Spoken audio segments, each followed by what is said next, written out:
Today we got a golden invasion, custom seats, and fabrication of all kinds. What's not to like? So stay tuned. Hi, I'm Larry. This is our channel, Miller's Rods and Mods.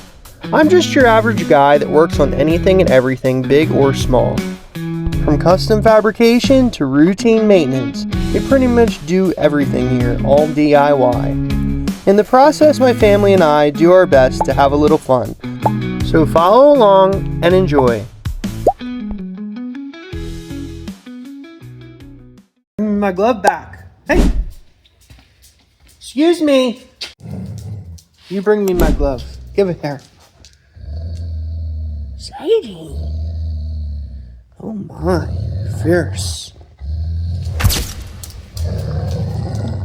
Got these high quality custom seats here. We wanted to try different backrest angle settings. So these two are 110 and then those two are 120. I like the 110s, just basically plywood. Doesn't look like we made a whole lot of progress here, but we did get that cross member out. You also made these pieces right here in place of the shocks, and I also took the shocks off. So the next step, we're going to try and figure out how do we want to put braces across so we can sit these seats in and kind of get an idea of the way the floor is going to flow in this hot rod. All right, here we got our fake seats and we put them in the back seat. I just made some temporary 2x4s go across that are kind of screwed into the frame rails to give us the height that we're looking for. And what I figured out here is you can see this is 120 degree backrest, the way it's banked to the back, and then that one's 110. I sat right there. I had room for my head, not a whole lot, but a little bit. So my wife or my kids should be able to fit back there perfectly. And the 110's enough that your head's not banging into the back window here. So we're going to go with the 110. We kind of figure that the top of the seat should be where this piece of plywood is. So I'm going to figure out how to drop this down some more in here. But I think the next task, now that we know kind of where the seat's going to sit, I can make the cross member that goes from here all the way over.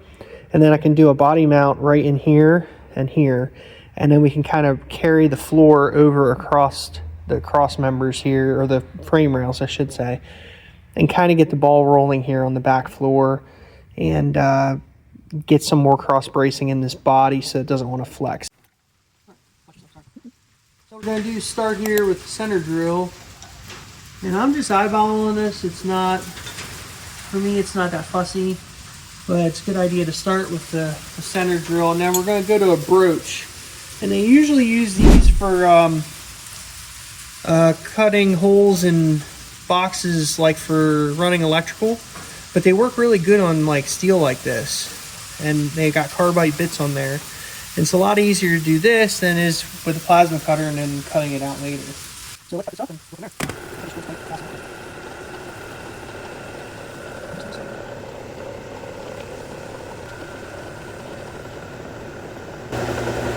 The drill bit should be moving a little faster, but we'll just take our time. Like I said, I'm more concerned about that bigger hole, how that's going to cut.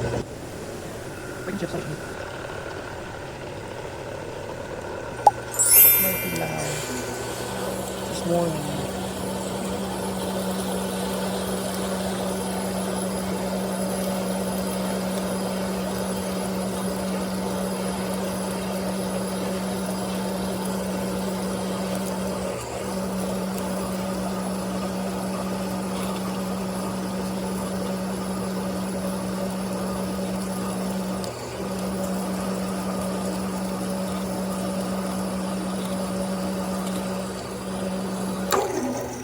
Go.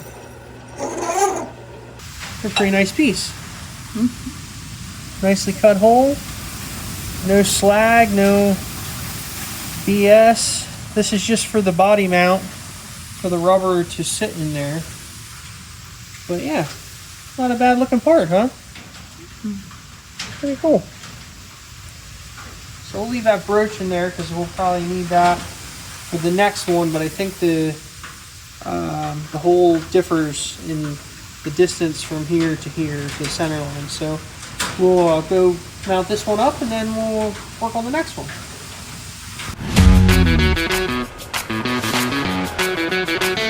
I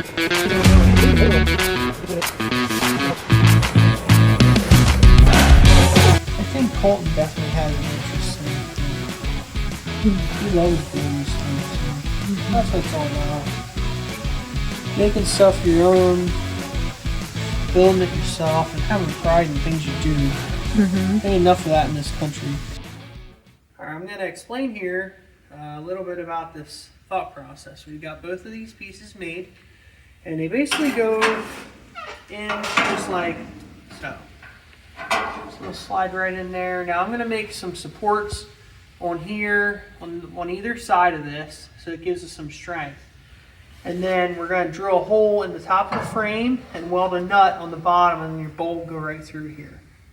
So what I was trying to do, I tried a couple different things, but I wanted to hide the head of this rubber bushing.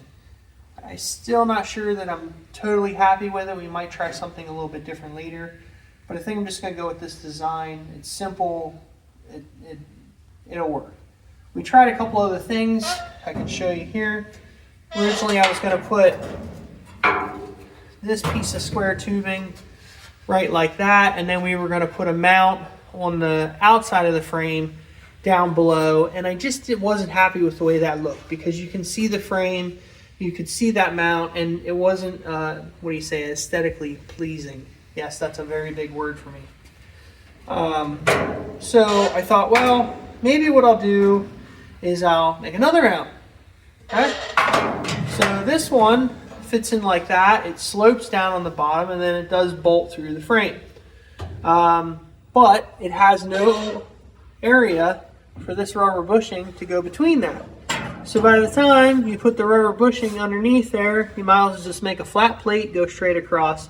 So we went back to the original idea, which is what you guys saw, where we take this plate, we drill a hole in it, and then we're gonna weld it in there. So I have both sides cut out, and I think that's gonna work pretty good. Like I said, we'll probably put, well, not probably, we're going to put some supports that run from these pillars here down along the side of this. So my biggest concern, we're gonna have sheet metal that goes from the rockers all the way up here, but I didn't want these rubber mounts protruding. So if you have any comments, like any suggestions, comment below. These mounts are rubber mounts, I think are off of a Chevy Chevelle or Camaro or something. They're very inexpensive, and I'm just trying to make them work here. So maybe I could figure something else out that'll allow that to go down a little more. I thought about cutting them, cutting the rubber bushing. I could put them in the lathe and cut them down, but then it has this piece of, the way the steel like protrudes here, it's meant to sit right down in there. And then on this side, we have this rubber protruding so that it kind of lines it up in that hole like that. So maybe what I could do is put it on the lathe and then just turn this down and then cut this shy. But we'll save it for another day. We've been out here after work trying to figure this out, and it's late enough as it is. But yeah, that's some more of the progress. We're still working on the back mounts behind the rear windows, and that's what you see, all the square tubing. I'm trying to figure out some things with that as well. But it really helped to get those started, and then we could start laying the floor in here. Funny enough, I have not said anything on YouTube, but of course most of my family knows we are going to have a third monkey running around. Third one. So I was in here thinking about how I was going to get my kids to fit back here. My wife goes, "You're going to need 3 seats." And I went, damn, she's right. I completely forgot. So I wanted to make it that the seats could fit between the frame rails to give us enough height to the roof if an adult sat in here. But with the kids, of course, they don't need that much room. So we're probably going to have to also figure out something else. We're going to make the floor pan go down for later down the road when I'm old and decrepit and I'm sitting in the back and the kids are driving. And but we'll figure out something that we can mount their car seats on, because it's obviously wider from here to the other side than it is between the frame rails. Hopefully we can get all 3 seats to fit in there. Here we got one mount done, and over there we got the other one done. Yeah, so there's a lot of work, but I think it turned out pretty good. I just took a piece of 1/8" plate here, and then bent it. It was trial and error. I didn't have any fancy math to figure this out. And then there's a nut welded underneath here for the bolt that goes through, the rubber bushings. And then you guys saw earlier I made this plate, and we used the broach to cut the big hole in there, and I welded that in place. Now we're probably going to make something that goes down here and goes around and gives it a little more strength so that it doesn't bend once there's more weight in this body. And then later on we're going to work on putting a cross member the whole way across back there, and we're going to have a body mount there and then one right there in the corner. So, but yeah, we got those 2 done, and they turned out pretty well. One thing I wanted to mention is that when you're making these body mounts, you want to make them about as level as you can. Now, this one is at a little bit of an angle, but you didn't want to make the bolt so that it goes like this, because when you tighten that, it's going to pull the body back that direction. So if you make it vertical, it make it go up and down. And then you also, when you do, like if you want to adjust the back of the body, you can put washers under here and then adjust it up or down, and that's going to help with your fitment with your doors and things like that. If you put it at an angle, it's just going to be aggravating. You're more or less not going to have much, not the movement you need anyway to make these body mounts work the way they're supposed to, or work for you anyway. So yeah, we're gonna, like I said, we're gonna probably put some structure around here and around. I'm not sure. I might make a plate that comes down inside the frame rail and then across over to the other one and then up as like a floor support, so we can put a pan in here.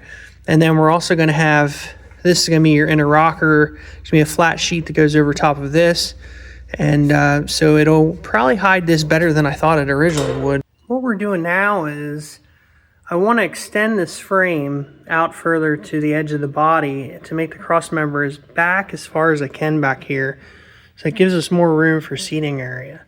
So you can see I cut the top of the frame rail off, and we're going to insert these pieces of tubing right here, but I wanted to explain how I did some of this, because this is a curve, as you can see, and to start, this was flat stock. So if you look here, you can see the gap from here to here. If you look down below, there's a gap right here as well. So what I ended up doing was making a bunch of cuts, pie cuts, and then when you do that, it allows the metal to move and then bend. And if you don't have a pipe bender, that's the best, well, easiest way that I found to do it. And then it'll line the frame rails, or this piece of steel, up with the frame rail. And then later on we'll do the piece of tubing across. You can see it in this one. So we did all the pie cuts. I got a pretty big gap there. Would have rather not had quite as big a gap, but it fits pretty nice over there. Okay, so now we're here on the other side, and you can see it's a lot closer here. Now when I put the clamps on, it'll push it down flush. It's still pushing up a little bit. I think the bottom frame rail's bent down a little bit, but it pretty much fits nice and flush. So what I'm going to do is weld all these seams up, and then we'll grind down flush. You got to do both sides and the bottom, and then we'll put this welded to the frame rails. We're probably going to just do a bead right here, and then we'll do a bead here. I don't know if I can do, we'll probably do tacks along that edge, and then tack it here and here for right now. And when we take the body off eventually, we will finish weld all this. And then the next step is that long cross member, like I said about earlier. Sorry, I lost the audio through this clip, but basically what I'm showing you is how I'm welding up all these seams that or the pie cuts that I made. And then here I'm just grinding up the frame after I welded it in place. There's no floor. You can't get in there first. I know. Now you're long tongue. Spa tongue.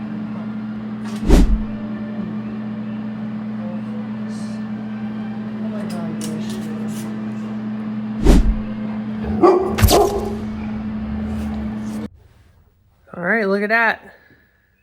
We got it all accomplished. Mounts back here on both sides, mounts here, both extensions for the frame rail, and even the cross member. Got all that done. Heck of a lot of work, but man, that looks a lot nicer than what it did. All right, we got all that work accomplished. I know it's not the most exciting, task on this hot rod. Of course, everyone wants to see things burn rubber and go fast, But I think it's an important part of the process to show all these things because it's not easy and it is very time consuming. I'm getting really excited though because this means that we can start putting a floor in this. We can start just designing and figuring out how we want to lay the floor out in here. And it's a big part of what we were discussing earlier. After that, we'll get back on the doors on the other side. Obviously, you see this one's, it's not finished, but it's a lot further ahead. It latches, these both latch.